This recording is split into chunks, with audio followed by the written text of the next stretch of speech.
From Washington, this is VOA News.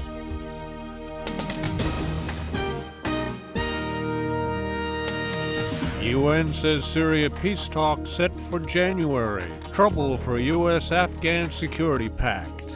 I'm Ray Kouguell reporting from Washington. United Nations Secretary General Ban Ki-moon says the Syrian government and opposition will meet at the negotiating table in Geneva for the first time on January 22nd. UN correspondent Margaret Besheer reports. The UN chief told reporters in New York Monday that the meeting will be a mission of hope and would have a clear objective. As we have a clear goal, the full implementation of the Geneva Communiqué of June 30th, 2012, including the establishment, based on mutual consent, of a transitional governing body with the full executive powers, including over military and security entities. This had been a sticking point for Syrian President Bashar al-Assad's government and its ally Russia, which interpreted it as an attempt to oust Mr. Assad. Margaret Besheer, VOA News, the United Nations. Mr. Bond's special representative on Syria, Lakhdar Brahimi, says the complete list of participants remains under discussion. Russian President Vladimir Putin and Pope Francis have agreed on a need for the end of violence and a diplomatic solution in Syria. Mr. Putin held what the Vatican calls cordial discussions with the Pope Monday in the Vatican.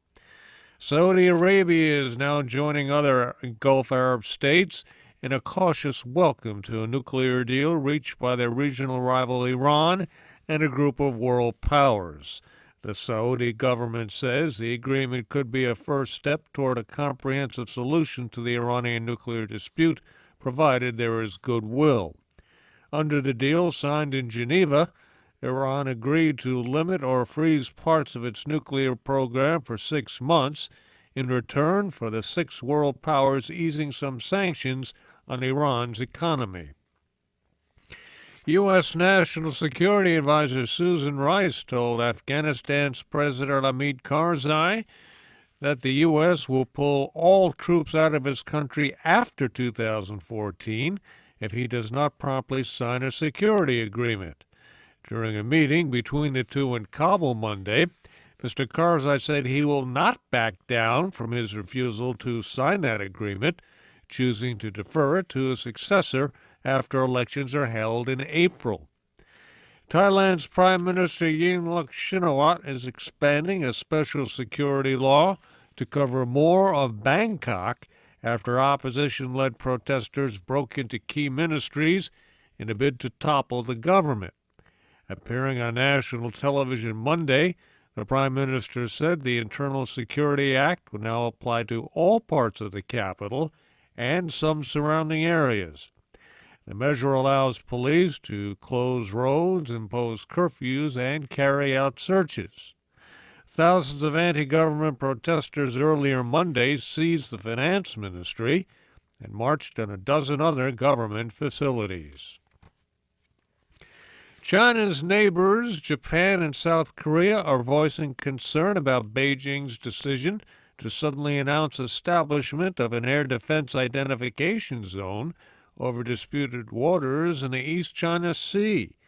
VOA's Bill Ide has details. China's decision has escalated an already ongoing war of words over the disputed islands in the East China Sea, where Beijing and Tokyo's territorial claims overlap. On Monday, Japan rejected the establishment of the zone and sharply criticized Beijing. Japanese government spokesman Katsunobu Kato says it could cause a dangerous and unpredictable situation. South Korea also voiced concern, noting that China unilaterally made the decision to establish the zone, which overlaps with its own air defense identification zone as well. South Korea says it will raise the issue when the two countries hold previously scheduled talks later this week. Bill Ide, VOA News, Beijing. Beijing reacted angrily, filing its own formal protest over the criticism. The United Nations says it will not close Somali refugee camps in Kenya despite an order from a government minister for the camps to shut down. Kenya hosts almost 500,000 Somalis who have fled their country over the past 20 years. The UN Security Council extended the mandate of peacekeepers in the Abyei region that is claimed by both Sudan and South Sudan.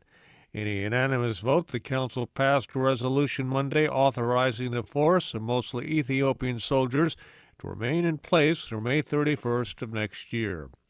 And Ukrainian President Viktor Yanukovych defended his decision to scrap a landmark trade agreement.